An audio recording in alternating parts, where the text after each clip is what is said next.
Well, good day, YouTube, and welcome to another episode of the Albino Rhino Beer Review. Today, you have the Rhino, and we have some beers back behind me.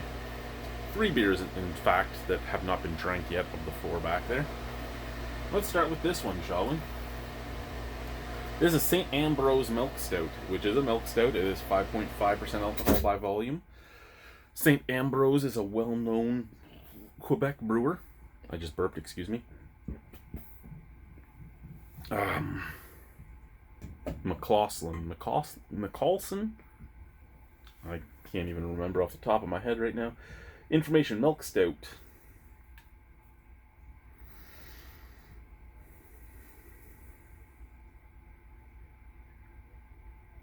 Uh, 18.5 Play-Doh. 28 IBU hops. Bravo and Golding.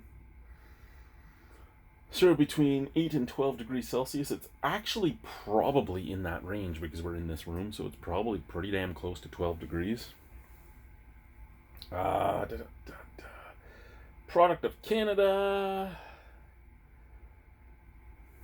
Return for refund.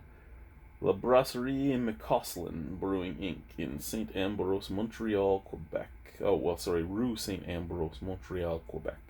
So I never knew that St. Ambroise is one of McCausland's lines. I mean, you can buy the McCausland stuff as well. They have like McCausland Red and all that. They're solid beers, but the St. Ambroise ones have always been my favorite of them. And I never realized that it was just called that because that was the street they were on. Well, things that you learn even all these years later, because it was a Quebec brewery, right? I would see the apricot wheat, and I would see the greater pumpkin ale and stuff like that, and I loved those 2 beers when I was younger, and I would buy them all the time. And the oatmeal stout, and those were my things out of that brewery, and that's all I cared about. I drank them, I liked them. I didn't really put 2 and 2 together with them. Anyway, let's do this, shall we? Oh, this room is starting to smell like shit.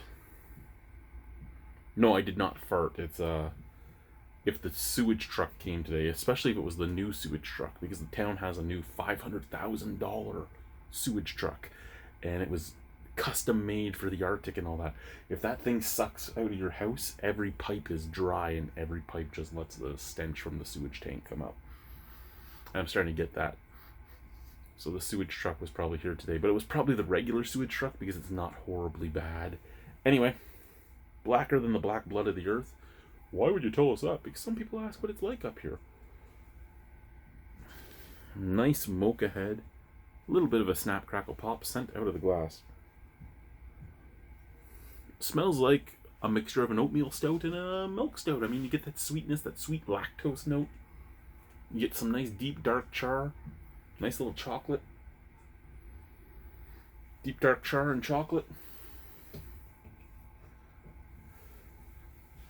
So Jacinda's asked, is lactose in a lot of beers, and that's basically, you're looking at your milk stouts and your milkshake IPAs are the majority of things that use lactose. It's basically a back sweetener, right? Because it doesn't ferment. Well, not even a back sweetener, just a sweetener in general, because it doesn't ferment, and it kind of does make a little bit of a creamier mouthfeel.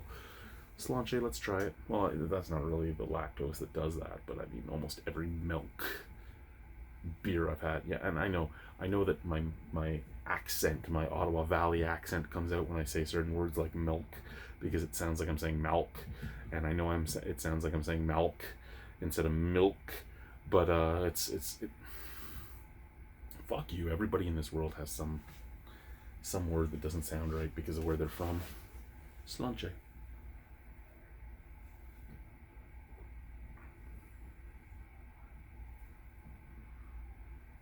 A nice forefront sweetness that fades into deep dark chocolate, like baker's chocolate, and tobacco smoke. You get that tobacco smoke and a little bit of shoe leather right there on the back of the tongue. It's thick. It's creamy. It's what I'd expect from a milk stout, except for that flavor. I didn't expect to get that type of bitterness on this. I was expecting this to be super sweet. I was expecting this to be creamy. Well, I shouldn't say super sweet, but I was expecting a lot more sweetness than I'm getting, and a super creaminess. I wasn't expecting the shoe leather and tobacco flavor back there. I wasn't expecting the baker's chocolate back there. I mean, I don't mind this beer, but I love stouts, and this is not one that I would run out to get again. That being said, there's nothing wrong with this beer. It's just not something that I appreciate as much as some of the other stouts I've had in my life.